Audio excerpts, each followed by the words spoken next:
بسم اللہ الرحمن الرحیم۔ السلام علیکم، میری آپ سبھی سے التجا ہے کہ ایک مرتبہ درود ابراہیمی پڑھ لیجیے گا۔ بسم اللہ الرحمن الرحیم۔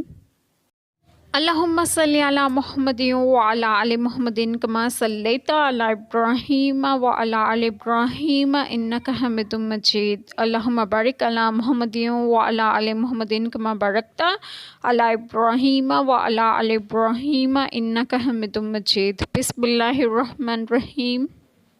ان پر جما دی گئی خواری ذلت جہاں ہو امان نہ پائیں مگر اللہ کی ڈور اور آدمیوں کی ڈور سے، اور غضب الہی کے سزاوار ہوئے۔ اور ان پر جما دی گئی محتاجی، یہ اس لیے کہ وہ اللہ کی آیتوں سے کفر کرتے اور پیغمبروں کو ناحق شہید کرتے، یہ اس لیے کہ نافرمان بردار اور سرکش تھے۔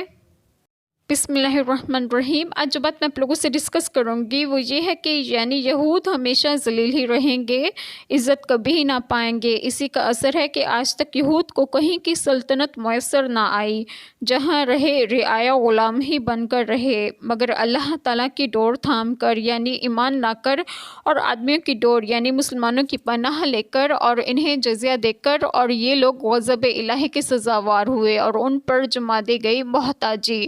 چنانچہ یہود کو مالدار ہو کر بھی غنائے قلب میسر نہیں ہوتا، یہ اس لیے ہے کہ وہ لوگ اللہ تعالیٰ کی آیتوں سے کفر کرتے اور پیغمبروں کو ناحق شہید کیا کرتے تھے۔ ان جرائم کے ارتکاب کا سبب یہ ہے کہ وہ نافرمانی اور زیادتی کرتے تھے۔ ممکن یہ ہے کہ اللہ تعالیٰ ان کی تقدیر کی پیشن گوئی فرما رہے ہیں کہ یہ لوگ ہمیشہ ذلت اور رسوائی سے دوچار رہیں گے، اور اگر انہیں کہیں امن و سکون نصیب ہوگا تو وہ دوسروں کی مہربانی اور حمایت سے ہوگا۔ اللہ تعالیٰ ہم سب کے تمام گناہوں کو معاف فرمائے اور ہمیں صراط مستقیم کی راہ پر گامزن کریں، اور آپ سب کو آپ کے گھروں میں خوش و خرم رکھیں اور صحت و تندرستگی بھی دیں۔ آمین۔ جزاک اللہ خیر۔